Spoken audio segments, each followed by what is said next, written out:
L'économie à présent. Vous parlez hier de la fin programmée des grandes mesures fiscales de l'ère Sarkozy, débattues en ce moment à l'Assemblée. Eh bien, ce soir, on s'intéresse aux donations. Les règles vont changer. Voici ce que ça donne. L'abattement défiscalisé sera abaissé à 100 000 € par donation pour chaque enfant. Et le délai entre chaque donation passera, vous le voyez, de 10 à 15 ans. Conséquence concrète de ce changement, eh bien, les cabinets de notaires sont pris d'assaut. Julien Dupéret avec Benjamin Poulain. Donner le plus possible et le plus rapidement possible. Voilà ce qu'entend cette notaire en ce moment dans son étude. On va essayer de faire la transmission donc avant les modifications législatives. À 82 ans, Thérèse Delarue veut absolument transmettre à ses 3 enfants l'immeuble familial situé dans l'est de la France. Il faut être conseillé dans ces cas-là. Alors, quand elle a su que les exonérations fiscales sur les donations et successions allaient devenir moins intéressantes, elle n'a pas hésité.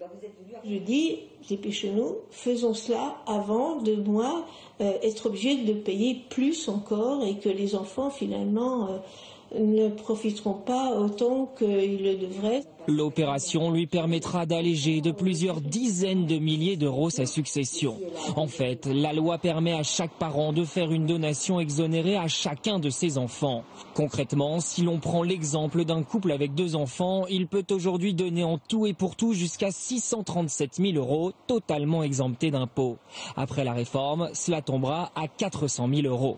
Du coup, chez les notaires, les dossiers sont 3 fois plus nombreux que d'ordinaire, d'autant plus que la durée à respecter entre 2 donations exonérées passera de 10 à 15 ans. Ce qui inquiète, c'est de ne pas avoir le temps de pouvoir transmettre et peut-être de passer à côté d'un avantage fiscal qui n'existera plus ou du moins en partie. Gain pour l'État, plusieurs millions d'euros cette année, plus d'1 milliard d'euros en 2013. Le ministère de l'économie rappelle que 95% des successions sont aujourd'hui exonérées. Après la réforme, elles seront encore 88%. La loi entrera en vigueur fin juillet ou début août.